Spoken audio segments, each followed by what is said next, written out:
For someone who has spent years insisting she wanted nothing to do with Britain, Meghan Markle's rumored return to the UK is suddenly coming with a very long list of conditions, and that contradiction alone has set off a firestorm. Reports claim this wouldn't be a quiet visit or a symbolic appearance, but a carefully controlled, heavily negotiated reentry that insiders say would only happen if every demand is met. And that's what has people talking, because this story isn't really about a trip anymore. It's about power, leverage, and what happens when private individuals allegedly ask for treatment that even senior royals don't receive. And once you look at what's being claimed, the bigger picture starts to come into focus. According to multiple reports and royal commentators, Meghan's first potential return to Britain in several years is being discussed in connection with the countdown event for the 2027 Invictus Games in Birmingham, but sources claim this visit is far from guaranteed. Insiders suggest the trip would only go ahead if very specific personal and security conditions are approved in advance, turning what should be a routine sporting engagement into a complex negotiation. What's striking is that this isn't being framed as a tentative visit or a goodwill gesture, but rather as an all-or-nothing scenario, where everything depends on whether her terms are met, and that alone has raised eyebrows among royal watchers who say this approach is highly unusual. Reports circulating online claim that Meghan is allegedly requesting extensive security measures, including entire hotel floors being closed off, heavily restricted staff interaction, police escorts, and advanced protective installations at public venues. These claims, which remain unverified, come from unnamed insiders quoted by royal commentators and tabloid sources, but they've gained traction because of how extreme they sound when compared to standard arrangements. Critics argue that if even part of this is true, it goes far beyond reasonable protection and into the territory of total control, and that perception has fueled public frustration before any official confirmation has even surfaced. The reason these alleged demands have triggered such strong reactions is because they touch a sensitive nerve in Britain, who gets taxpayer-funded protection, and why. Commentators have pointed out that many working royals only receive full security when carrying out official duties, not around the clock, and reports suggesting that Meghan could receive more protection than senior members of the family have caused outrage. Even though these claims are speculative, the optics alone have reignited old debates about fairness, entitlement, and whether the system is being pressured into making exceptions that could set uncomfortable precedents. At the center of this situation is Prince Harry's ongoing legal battle over UK security arrangements, which insiders say could directly affect whether Meghan sets foot in Britain at all. Reports suggest that her alleged conditions hinge on the outcome of this review, meaning the decision isn't just about Harry anymore, but about what kind of protection would extend to his family as well. Critics argue that this transforms a legal dispute into a much broader issue with national implications, while supporters say it's simply about ensuring safety. But either way, it's clear that this review has become the pivot point for everything that follows. While security is the headline, many commentators believe it's not the real story. Some suggest these alleged demands may be less about genuine safety concerns and more about maintaining a certain status and image, especially after several international trips where such extreme measures were not publicly visible.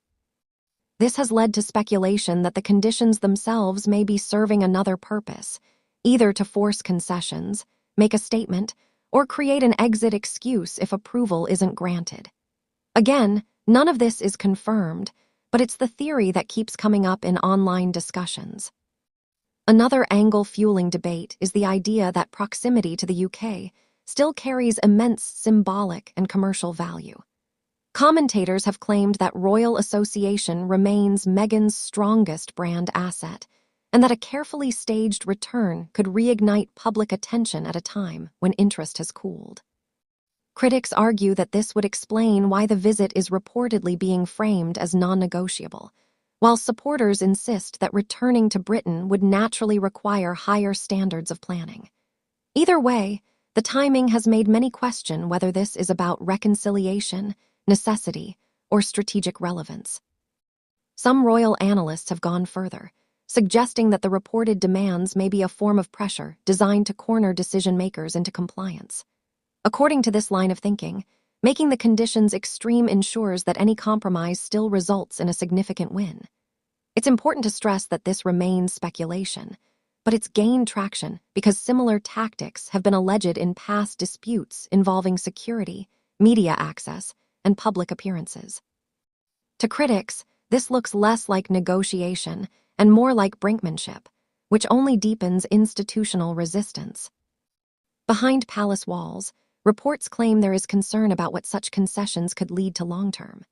Some insiders allegedly fear that granting these requests would enable the creation of a de facto rival royal presence, one that enjoys the privileges of monarchy without the obligations. Even if this fear is exaggerated, commentators argue the optics alone could undermine the working royal model and confuse the public about who represents the institution and who operates independently for profit. If the alleged demands were approved, critics say the consequences wouldn't end with a single visit.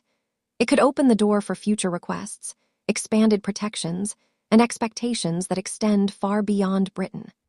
Observers warn that once a precedent is set, it becomes incredibly difficult to walk back, especially when legal arguments and security narratives are involved. This is why some analysts describe the situation as a line in the sand moment rather than a routine decision. Public reaction, particularly online, suggests a growing fatigue with what many perceive as constant drama and escalation. Polls, comment sections, and opinion pieces reflect frustration from people who feel disconnected from the priorities being debated.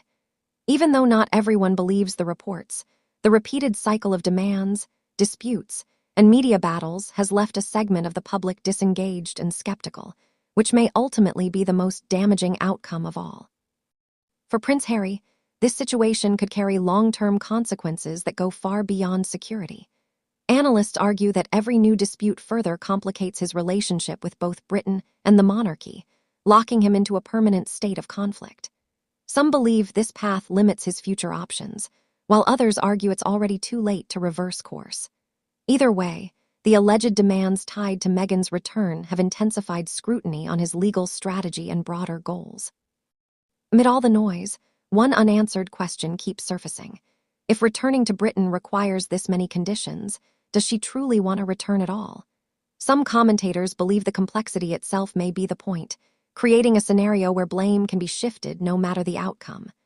Others think it's simply a reflection of mistrust that has grown over years of conflict. The truth likely sits somewhere in between, but until official decisions are made, everything remains unresolved.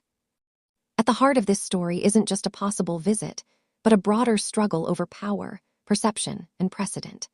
While many of the claims surrounding Meghan Markle's alleged demands remain unverified, the reaction to them reveals how fragile the balance has become between private lives and public institutions. One decision could quietly reshape expectations for years to come, and whether that happens or not may define the next chapter in this ongoing royal saga. And the real question viewers are left with is simple. If this is what it takes to return, what happens next?